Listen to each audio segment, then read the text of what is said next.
चलिए तो नेक्स्ट करते हैं 6.2 जो प्रश्न वाली है इसका चौथा प्रश्न। इससे पहले जितने भी प्रश्न किए वो आप देखना चाहते हैं तो प्ले लिस्ट में जाके इजीली देख सकते हैं। 9th वाला क्लास का जो प्ले लिस्ट बनाया हुआ है सभी क्लास वाइज बनाए हुए, आप इजीली जिस क्लास से संबंधित है उसी क्लास का आप अध्ययन कर सकते हैं। साथ ही कहना चाहूंगा कि 1 से लगाकर जो 5 तक पार्ट है वो भी आपको इसमें मिल जाएंगे। तो चलिए शुरू करते हैं। यहाँ पे चौथा प्रश्न क्या दे रखा है कि एक आकृति में यदि पी क्यू समांतर है एस टी, यानी एक आकृति दे रखी है आपको इस ढंग से। इसके अंदर आपको बोला है कि जो पी क्यू है ये जो रेखा है वो समांतर है किसके, एस टी के, यानी एस और टी के समांतर दे रखी है। कोण दे रखा है P Q R 110 degree, P Q और आर ये दे रखा है 110 डिग्री। कोण दूसरा दे रखा है R S T, R S और टी ये कितना दे रखा है 130 डिग्री। तो क्यू आर एस याद कीजिए, क्यू आर और एस, यानी कि आपको ये कोण निकालना है। इस कोण की वैल्यू कितनी है ये आपको पूछा गया है इस प्रश्न के अंदर। कुछ इसके अंदर संकेत भी दे रखे हैं। कह रखा है कि बिंदु आर से होकर, ये बिंदु आर है, इससे होकर एस टी के समांतर एक रेखा खींचिए, यानी जो एस टी है इसके समांतर एक रेखा खींचिए और जिससे आपके ये क्यू आर और एस कोण की वैल्यू है वो आ जाएगी। ये इसमें कुछ संकेत दे रखा है। अगर एग्जाम के अंदर संकेत न भी आए तो आपको ध्यान रखना है कि जब तक आप एस टी के समांतर रेखा नहीं खींचेंगे तब तक इस कोण की वैल्यू है वो नहीं आएगी। सबसे पहले क्या करते हैं कि देखिए यहाँ पे एस टी समांतर दे रखा है पी क्यू, यानी पी क्यू जो है वो समांतर किसके दे रखा है, एस टी के।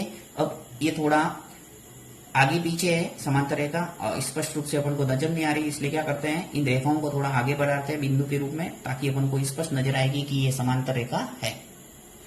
तो एस टी को आगे बढ़ा देते हैं और पी क्यू को भी मैं आगे बढ़ा देता हूँ और आगे बढ़ा के फिर आपको समझाता हूँ। तो ये मैंने एस टी को इस तरफ आगे बढ़ाया और पी क्यू को भी आगे बढ़ा दिया बिंदु पत्त रेखा के रूप में।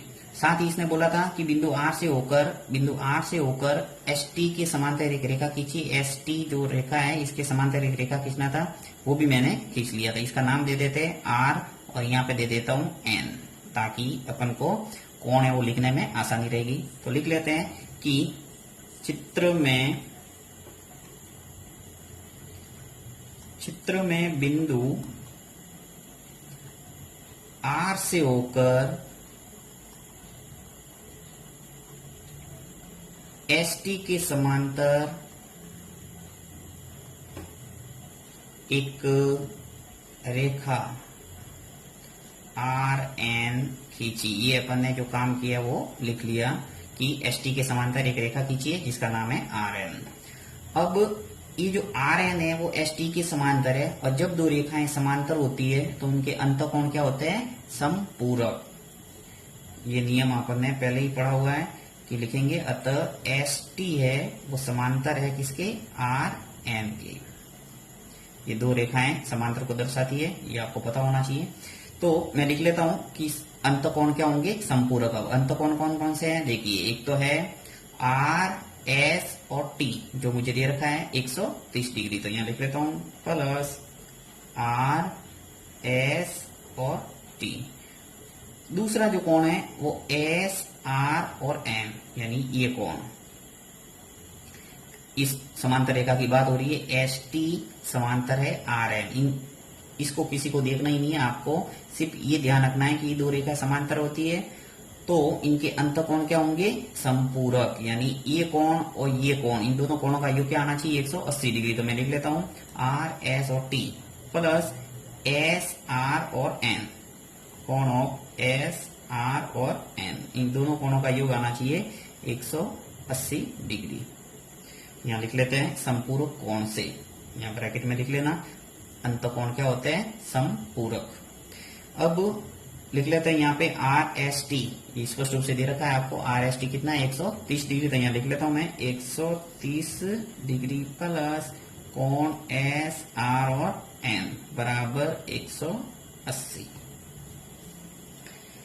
तो आपके एक कोण निकल के आ जाएगा एस आर और एन बराबर 180 माइनस हो जाएगा 130 डिग्री। तो यहां लिख लेता हूं मैं कोण जो एस आर एन निकल के आ गया, 180 में से 130 गया था, क्या बचा 50 डिग्री। यानी कि समीकरण नंबर 1 मेरे पास एस आर और एन निकल के आ गया 50। इच्छा हो तो लिख सकते हो थोड़ा बहुत समझने के लिए। यहाँ आ गया 50 डिग्री। अब आपको पूछा है क्यू आर और एस, यानी ये कोण पूछा है। अब इस कोण को निकालने के लिए देखिए वापस अपन को गुणधर्म लगाना पड़ेगा समांतर रेखाओं वाला। अब यहाँ पे समांतर रेखा इसकी बात करेंगे कि पी क्यू जब समांतर है एस टी के, यानी पी क्यू जो समांतर है इस एस टी के, और एस टी को समांतर कर दिया अपन ने आर एन के। जो इस प्रश्न में बोला था कि आर एन एक रेखा खींचिए जो एस टी के समांतर हो, तो व्यवहारिक है कि जो पी क्यू समांतर होगा किसके, आर एन के। यहाँ लिखेंगे कि चूंकि पी क्यू समांतर है एस टी, इसलिए पी क्यू समांतर होगा किसके, आर एन के। यानी पी क्यू एस टी के समांतर है तो पी क्यू आर एन के भी क्या होगा, समांतर, क्योंकि एस टी समांतर है आर एन। तो ये आपने लिख दिया। अब पी क्यू समांतर है जब आर एन, तो कह सकते हैं कि इनके एकांतर कोण क्या होंगे, समान। अब देखिए यहाँ पे ये पूरी रेखा और ये पूरी रेखा और इसको एक तिर्यक रेखा काट रही है। यहाँ पे क्यू और आर को तिर्यक रेखा कह सकते हैं, तो इनके एकांतर कोण क्या होने, समान। यानी कि ये कोण और ये पूरा कोण, ये दोनों कोण बराबर होने चाहिए आपस में, क्योंकि समांतर रेखाओं के एकांतर कोण क्या होता है, समान। तो यहाँ लिख लेता हूं मैं कि कोण जो क्यू आर और एन, यानी क्यू आर और एन ये बराबर होना चाहिए किसके, कोण पी क्यू और आर। कौन से गुणधर्म से लिखा है, एकांतर कोण समान होते हैं, एकांतर कोण समान। यहाँ सिर्फ इतना लिख लेना, एकांतर कोण, वो अपने आप अंडरस्टूड हो जाएगा कि ये दोनों कोण है वो बराबर है एकांतर कोण गुणधर्म से। तो यहाँ पे क्यू आर एन, देखिए क्यू आर और एन ये दो कोण में बटा हुआ है। एक तो क्यू आर एस जो अपन को पूछा है, तो यहाँ मैं लिख लेता हूँ क्यू आर और एस, क्यू आर एस ये कोण।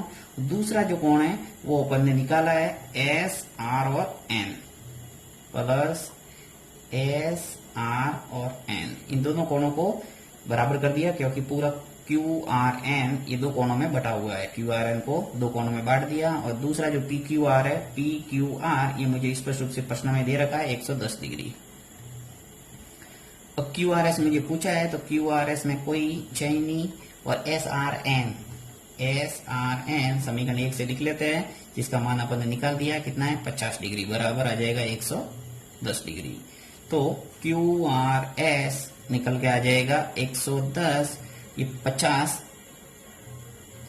बाएं भाग से दाएं भाग में जाएंगे, यानी लेफ्ट हैंड साइड से राइट हैंड साइड में जाएगा तो क्या हो जाएगा, माइनस में 50।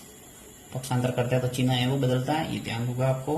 तो क्यू आर एस का मान निकल के आ गया कितना, 60। तो ये है आपके उत्तर। और इस प्रश्न में कोई आपको समझ में नहीं आया तो कमेंट बॉक्स में लिखना, वापस मैं एक्सप्लेन करने की कोशिश करूंगा। साथ ही कहना चाहूंगा कि यदि आपको पढ़ाने के दौरान किसी प्रकार की कमी लगती है, जैसे कि स्पीड ज्यादा है या स्पीड स्लो है, यानी ज्यादा ही टाइम ले रहा हूं तो भी मुझे बताना, और मैं थोड़ा स्पीड से पढ़ा रहा हूं तो भी बताना, ताकि मैं इसमें संशोधन कर सकूं और आपको जिस ढंग से समझ में आता है उस ढंग से मैं समझा पाऊं। Thank you.